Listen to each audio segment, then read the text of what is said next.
जानी टीवी देखने वाले सभी मोअज़्ज़ज़ दोस्तों को मेरी तरफ से अस्सलाम वालेकुम।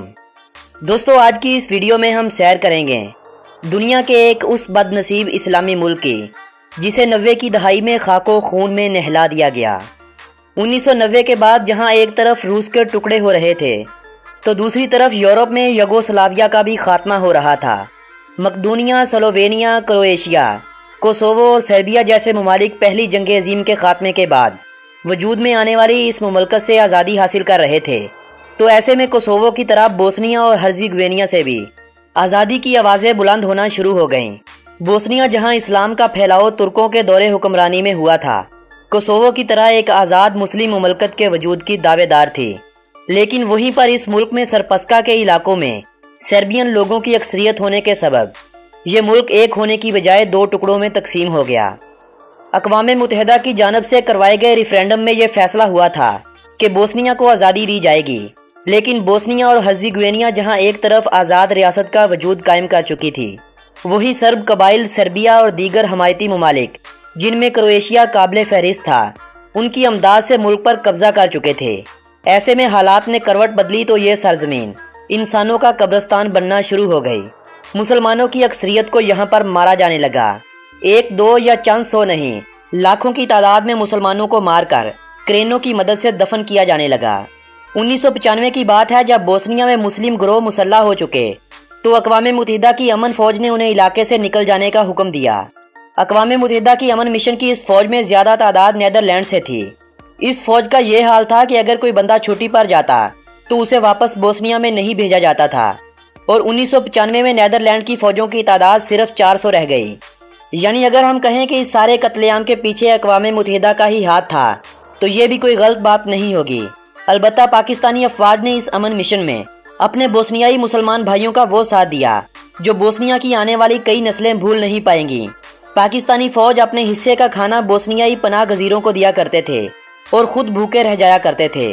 बोस्नियाई औरतों की इज़्ज़तें बचाने और बुज़ुर्गों की ज़िंदगियाँ बचाने में पाकिस्तानी अफवाज का बड़ा नाम रहा है। आज आप यूरोप के किसी भी मुल्क में चले जाएं, आपको पाकिस्तानी होने के नाते तनकीद का निशाना बनाया जाएगा।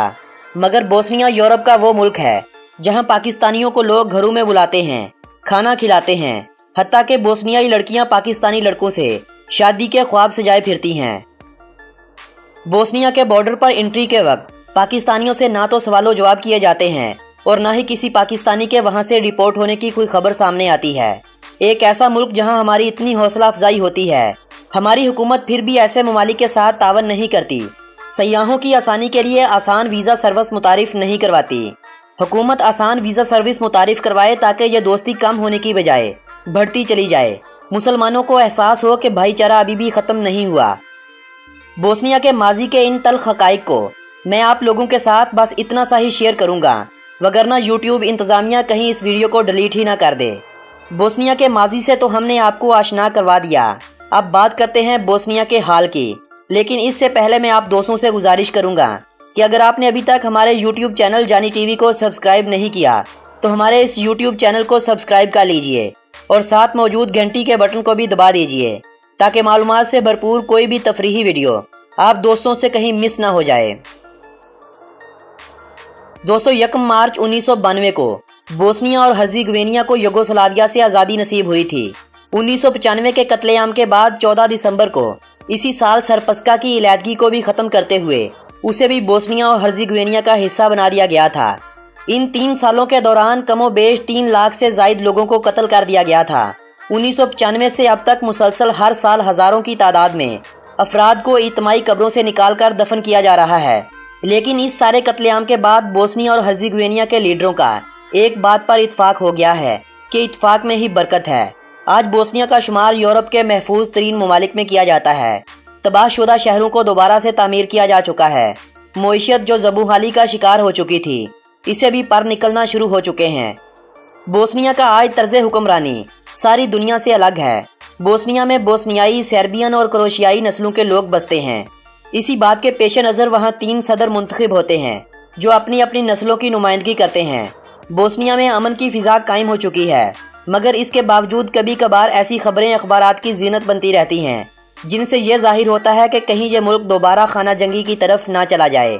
ہم اپنے بوسنیائی مسلمانوں کے لیے دعا کرتے ہیں کہ خدایا انہیں عزت اور سکون والی زندگی عطا کر انہیں اس قابل بنا دے کہ وہ اپنے حق کو حاصل کر سکیں، آمین ثم آمین۔ دوستو، بوسنیا و ہرزیگوینیا 51,209 مربع کلومیٹر رقبے کے ساتھ آج دنیا کا 125واں بڑا ملک مانا جاتا ہے۔ آزادی کے وقت اس ملک کی آبادی 43 لاکھ سے زائد تھی۔ جنگ کے دوران لاکھوں لوگ مارے گئے اور لاکھوں لوگوں نے ہجرت کر لی۔ آج اس ملک کی آبادی 35,11,000 افراد پر مشتمل ہے اور اس ملک کا شمار دنیا میں آبادی کے حوالے سے 132ویں بڑے ملک کے طور پر کیا جاتا ہے۔ ملکی کرنسی کو کنورٹیبل مارک کہا جاتا ہے۔ ان کا ایک مارک پاکستانی 88.55 روپوں جبکہ 39.94 انڈین روپوں کے برابر سمجھا جاتا ہے۔ +397 اس ملک کا کنٹری کوڈ ہے اور BA اس ملک کا کنٹری ڈومین نیم مانا جاتا ہے۔ یہ ملک پاکستان سے 4,733 کلومیٹر کی دوری پر واقع ہے۔ پاکستان سے بوسنیا میں کوئی بھی ڈائریکٹ فلائٹ نہیں جاتی، لہٰذا آپ کو اس ملک میں جانے سے پہلے UAE، ترکی یا قطر جیسے ممالک میں لے اوور کرنا پڑتا ہے۔ اوسطاً پاکستان سے بوسنیا آنے جانے کی ٹکٹ 80,000 سے لے کر 1 لاکھ کے درمیان میں رہتی ہے۔ پاکستان بوسنیا سے وقت کے لحاظ سے 3 گھنٹے آگے ہے۔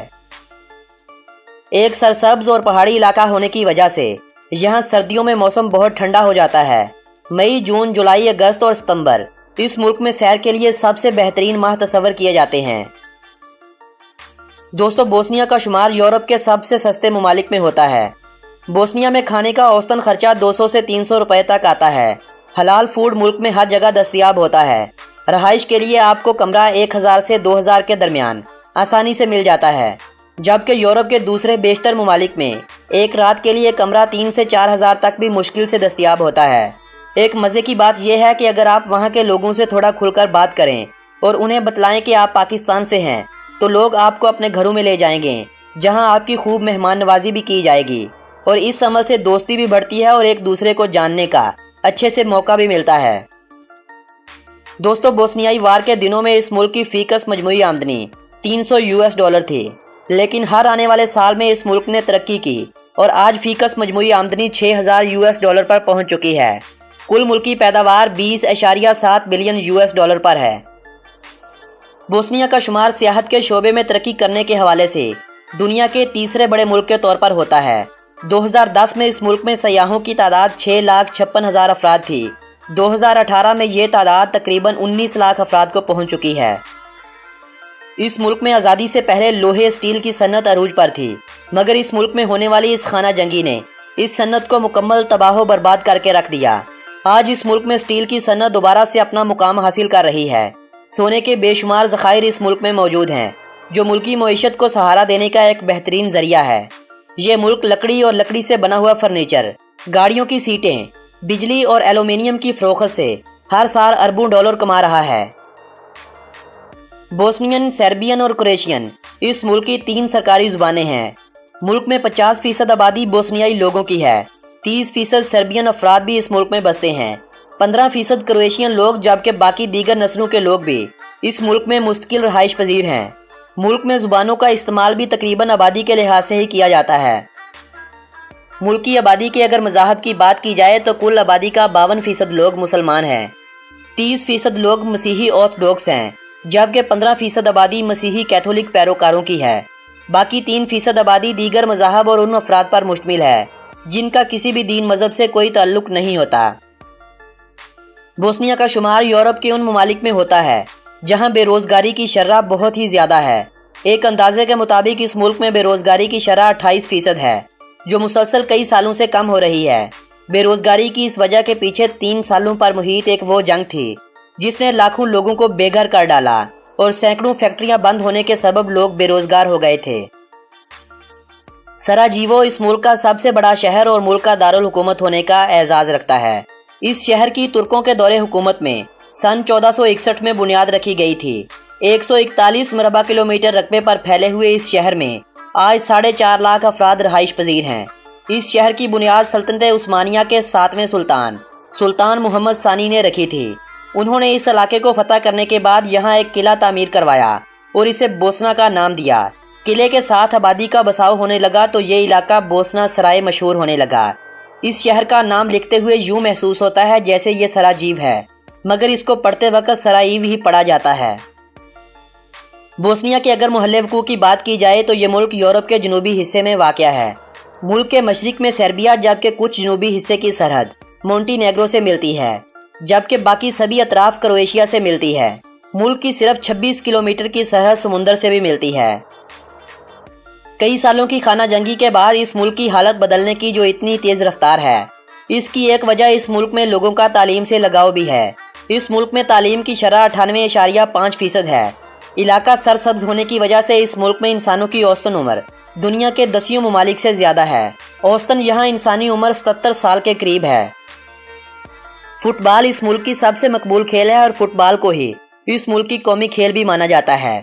मुल्क में दूसरी सबसे ज़्यादा खेली जाने वाली खेल बास्केटबॉल है। वॉलीबॉल, हैंडबॉल और ओलंपिक्स की कई एक खेलें इस मुल्क में बहुत ही शौक से खेली जाती हैं। बोस्नियाई ईगल इस मुल्क का कौमी परिंदा माना जाता है। टोरनजाक इस मुल्क का कौमी जानवर है। ये कुत्तों की एक ऐसी किस्म होती है जो भेड़ों के बहुत बड़े बड़े ग्रोहों को मालिक के बगैर चरवाने की सलाहियत रखते हैं। चंबेली के फूल से मिलता जुलता बोस्नियाई गुले सोसन इस मुल्क का कौमी फूल माना जाता है। दोस्तों, बोस्निया के बारे में अगर दिलचस्प हक़ाइक़ की बात की जाए तो इस मुल्क की करेंसी, जिसे मार्क और मार्का भी कहा जाता है, इस मुल्क के अलावा दूसरे किसी भी मुल्क हत्ता के साथ के सभी ममालिक में बहुत मुश्किल से मिलती है। यानी आपको अगर इस मुल्क में जाना है तो आपको इस मुल्क में जाकर करेंसी को एक्सचेंज करवाना होगा और वापसी से पहले अपनी बाकी करेंसी को दोबारा डॉलर में तब्दील करवाना होगा, वगरना आप दूसरे ममालिक से इस करेंसी को तब्दील नहीं करवा पाएंगे। बोस्निया में कॉफ़ी का इस्तेमाल बहुत ही ज़्यादा होता है। यही वजह है कि पर कैपिटा के हवाले से इस मुल्क का शुमार दुनिया में कॉफ़ी इस्तेमाल करने वाले 10वें बड़े मुल्क के तौर पर किया जाता है। 1984 में होने वाले विंटर ओलंपिक्स के मुकाबले इसी मुल्क के शहर सराजीव में हुए थे, लेकिन उस वक्त ये मुल्क युगोस्लाविया का हिस्सा शुमार हुआ करता था। बोस्निया और हर्ज़ेगोविना का ज़्यादातर इलाका पहाड़ी है। इस मुल्क में 7 बड़े दरिया जबकि 10 छोटे बड़े नदी नाले बहते हैं। मुल्क में कुल झीलों की तादाद लगभग 105 के करीब है। एक बहुत ही खूबसूरत मुल्क है उन लोगों के लिए जो हाइकिंग और ट्रैकिंग का शौक़ रखते हैं। इस मुल्क को आप यूरोप का दूसरा स्विट्ज़रलैंड कहें तो कोई गलत बात नहीं होगी। वही स्विट्ज़रलैंड वाले नज़ारे आपको इस मुल्क में बहुत सस्ते से मिल जाएंगे। पाकिस्तानियों और भारतीयों को इस मुल्क में जाने से पहले इस मुल्क के वीज़े की ज़रूरत होती है। पाकिस्तानियों को इस मुल्क का वीज़ा इस्लामाबाद में मौजूद बोस्निया की एम्बेसी से हासिल करना पड़ता है, जबकि भारतीयों को नई दिल्ली में मौजूद बोस्निया की एम्बेसी से वहाँ का वीज़ा लेना पड़ता है। पाकिस्तान और भारत से बहुत ही कम लोग इस मुल्क का वीज़ा लेकर जाते हैं। एक तो इस मुल्क की फ़्लाइट टिकट्स महंगी होने के सबब लोग इस मुल्क में ज़्यादा नहीं जाते। दूसरा, इस मुल्क का वीज़ा हासिल करने के बाद आपको ऐसी कोई भी सहूलत हासिल नहीं होती कि आपको किसी दूसरे मुल्क में आसानी से दाखिला मिल जाए। इस मुल्क की वीज़ा पॉलिसी में ये भी शामिल है कि अगर आपके पासपोर्ट पर अमेरिका, यूके या शेंजन कंट्रीज़ का मल्टी एंट्री वैलिड वीज़ा लगा हुआ है तो आपको इस मुल्क में वाया लैंड क्रॉसिंग और वाया फ़्लाइट 30 दिनों के लिए एंट्री मिल जाती है। दोस्तों, यूरोप में चलने वाली सबसे पहली ट्राम भी सन 1885 में इसी मुल्क में चलाई गई थी, जो आज भी चल रही हैं। बोस्निया रकबे के लिहाज से अमरीकी रियासत मगरबी वर्जीनिया से थोड़ा सा छोटा है। इस मुल्क में 3 नस्ली गिरोह होने के सबब यहाँ 3 ज़ुबानें तो बोली जाती हैं, मगर हैरानगी की बात यह है कि तीनों ज़ुबानें बिल्कुल एक जैसी हैं। यूरोप का एक सबसे पुराना जंगल भी इसी मुल्क में मौजूद है। दोस्तों, ये थी बोस्निया के बारे में दिलचस्प मालूमात पर मबनी एक बहुत ही खूबसूरत सी वीडियो। अगर ये वीडियो आप लोगों की मालूमात में इजाफे का सबब बनी हो तो इस वीडियो को अपने अजीज़ो अहबाब के साथ व्हाट्सएप और फेसबुक वाल पर शेयर करते हुए अपनी पसंदीदगी का इजहार लाजमी कीजिएगा। इस वीडियो को ज़्यादा से ज़्यादा लाइक्स दीजिए और कमेंट बॉक्स में बतलाइएगा कि अगली वीडियो कौन से मुल्क पर बनाई जाए। आप दोस्तों से मुलाकात होगी ऐसी ही किसी मालूमाती वीडियो के ज़रिए। तब तक के लिए अपने इस दोस्त मोहम्मद नबील को दीजिएगा इजाज़त। अल्लाह निगहबान।